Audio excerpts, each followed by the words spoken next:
Leslie Wells, Connection Coach here. Part 2 of the effects of infidelity on the nervous system. So I've done another video on the effects of infidelity on the brain, and now we're talking about the nervous system and the other ways that it can affect an individual. So if you're wondering why I'm speaking on this, it's because in my coaching practice, it's just something that comes up so much. It seems to be a major problem right now.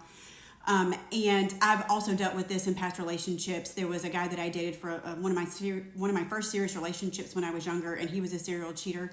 Ironically, his father was a cheater too, which we do see this with people who become serial cheaters. His father was a cheater, actually would take him along whenever he was betraying his mother, and yet he still grew up to be a serial cheater. Make it make sense. But that's one of the things that we know can happen.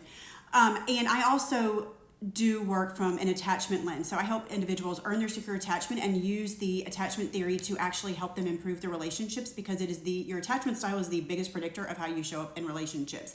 And so one of the things that I know is that to help people recover and change their behaviors of pattern if they are a cheater or they are someone who betrays someone, or to help individual couples, to help couples and people work through it in their marriage, I have to look at their attachment wounds, their attachment styles, and the attachment insecurities that will drive them to sort of go into some of these behaviors if they're not healed.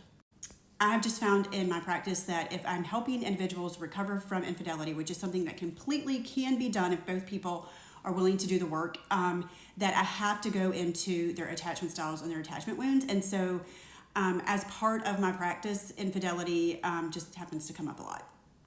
And because I've dealt with it in my past and been impacted by it with people close to me, it's something that I can truly relate to, and I know how damaging it can be. I've experienced it myself.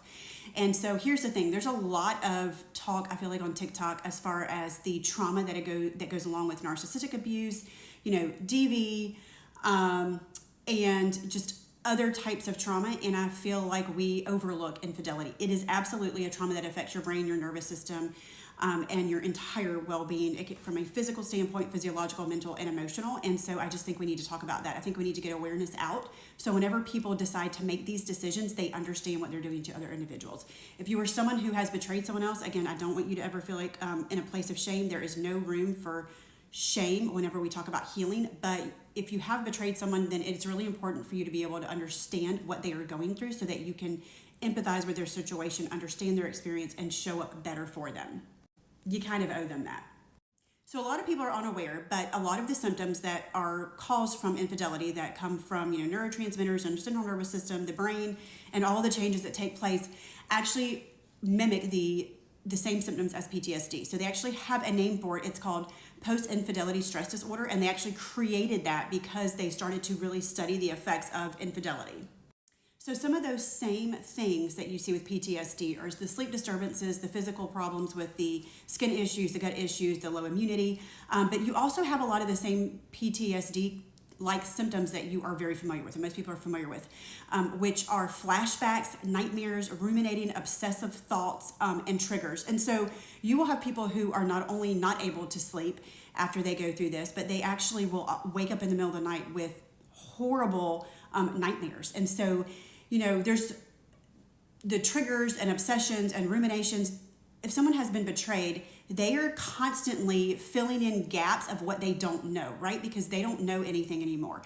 The brain is always looking for safety, and whenever this has happened to someone, that safety is gone. Their entire past, present, and future, as they knew it, expected it, and foresaw it, is completely gone. Someone that they have known, and a lot of times this is people that have been married for 10, 15, 20, 25, 30 years, and so everything that they thought they knew about this person no longer exists. All of that safety is gone. They are with a complete stranger. Everything that they thought about their past, they no longer know to be true. When they go back and look at old anniversaries, different vacations or trips, or their photos or memories that pop up on Facebook, they no longer know what was real and what was not. So not only do they not know what their reality is anymore, because they look at a date, they look at a picture that comes up, and they are like, I thought we were happy, I thought things were good, we were on celebrating an anniversary with a trip, and all along things weren't good. So they don't know what's real and what's not. They have no trust in their partner, obviously, themselves, and typically that trust will go outwardly to the entire world. They no longer trust anybody, because if the person who you trust the most in this world, and that's your rock and your safety, and the person that held your hand when you had children and stood with you and said vows or helped you when you were sick, if that person that you invest everything in and have that secure, connected relationship, if they can betray you, then it makes sense that nobody in the entire world is safe. Now, I can do another TikTok on how this affects children, like while I was talking about my ex and what he went through as a kid and then turn around and become a serial cheater. We can talk about how that, if a parent does that, the trust that also breaks for a child going out into the world. So that creates the lack of safety that often goes with PTSD.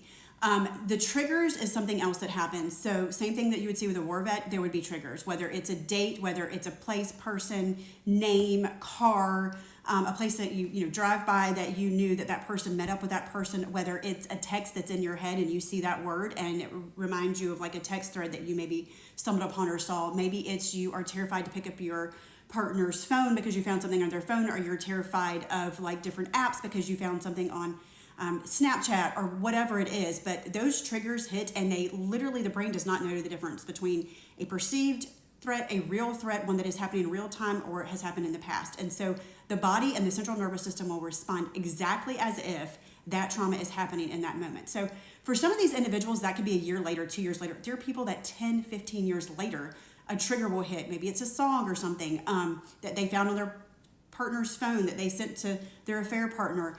But whatever those triggers are, they can hit out of the blue. They have absolutely no control over it. It immediately releases neurotransmitters in the system and they have a physiological response. And this can go on forever. Now, there's work that can be done to make those less intense and happen less frequently, but that work takes a long time. You do not just snap out of a completely dysregulated nervous system where your cortisol levels and adrenaline is through the roof. You do not just snap out of a situation where your brain has literally been altered because of what you have been through in a trauma. It takes time, it takes work.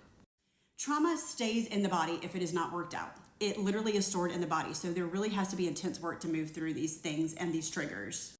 For a time when the nervous system is completely dysregulated, it's nearly impossible for someone to actually control these obsessive ruminating thoughts that come in.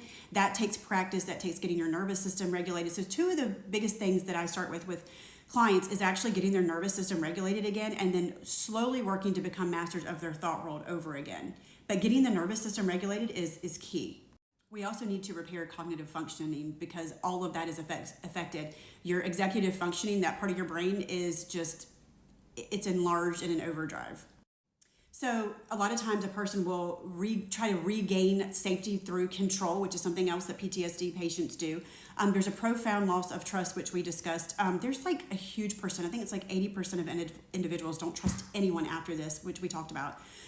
In addition to that, there often is like a complete loss of identity where the person no longer knows who they are and they want to like completely reinvent their life, whether it's start over with a new life without their partner, start over with their partner, but change jobs, change careers, change who they are. Like all of a sudden they don't know who they are. When your identity is a little bit tied up in your relationship and your partner and the life that you have planned, you no longer like know who you are. Their self-esteem, their self-worth, all of those things are destroyed. There's a lot of shame and a lot of time numbness. So people will go into numbness. That means they really go into that freeze where they're completely numb and they can't feel anything. We know that suppression leads to like all kinds of chronic illnesses. In addition, people who suppress tend to die earlier. We have shown this through studies at a molecular level. The chemical imbalances can really last for a while and incapacitate people to even do day-to-day functioning. Neuroscience tells us that the timeline to sort of return to any state of normal is typically about a year. That can go on much longer for other people, especially if they do not do their work or this has been a pattern or something they've experienced and they've been re-traumatized. My goal with my coaching clients is typically to help them rebuild trust in themselves, not necessarily other people, but to trust themselves, their own intuition, and to be able to regain that connection back to themselves. Attachment ambivalence can also occur, which is when a person is really still wanting to connect and be in that relationship because we need that for our attachment needs and we need that for survival, and that's part of evolution, to be connected to your partner and to keep your family intact. And so there's this going back and forth, this push-pull between I want this person, I want to reconnect, and I can't stand this person. They are dead to me. They're not the same person. I want nothing to do with them. They're not safe. They're terrifying. It's too risky.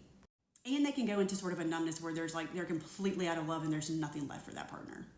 But there's this ongoing war within and this conflict of still loving this person, still needing them to heal, and also like can't be around this person.